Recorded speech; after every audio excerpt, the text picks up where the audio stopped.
Hello, नमस्ते, प्रणाम दोस्तों। मैं मंजू गिरी अपने यूट्यूब चैनल पर सभी दोस्तों का, सभी भाई बहनों का बहुत बहुत स्वागत करती हूँ। और मैं अपने मम्मी के साथ एक सुहाग गीत गाने जा रही हूँ। सुहाग गीत नहीं है दोस्तों, क्या है, दूल्हा नहाने का गीत गाने जा रही हूँ। और कैसा लगा कृपया कमेंट में ज़रूर बताना। ओके।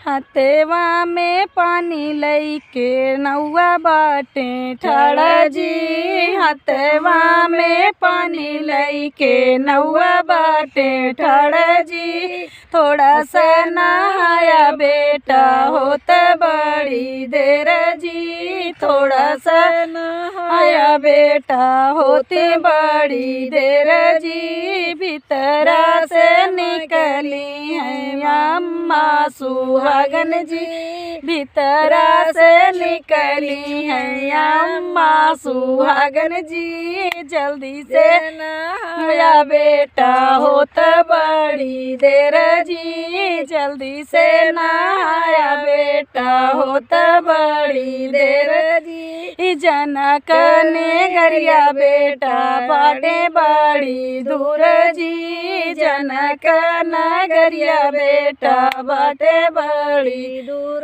जी। जल्दी से नहाया बेटा होत बड़ी देर जी, जल्दी से नहाया बेटा होत बड़ी देर जी। हथवा में पानी लईके नौआ बाटे ठाड़ा जी, जल्दी से नहाया बेटा होत बड़ी देर जी, जल्दी से नहाया बेटा होत बड़ी देर जी। हथवा में सूप लईके बुआ बाटी ठाड़ा जी, जल्दी से नहाया बेटा होत बड़ी देर जी।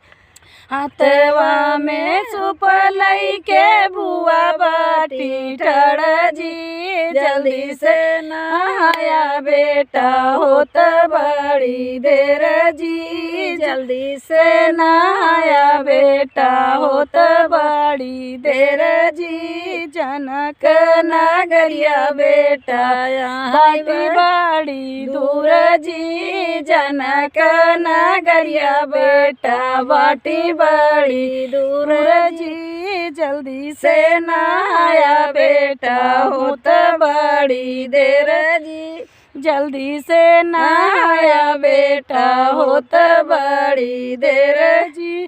हथवा में पानी लईके नौआ बाटे ठाड़ा जी, जल्दी से नहाया बेटा होत बड़ी देर जी, जल्दी से नहाया बेटा होत बड़ी देर जी।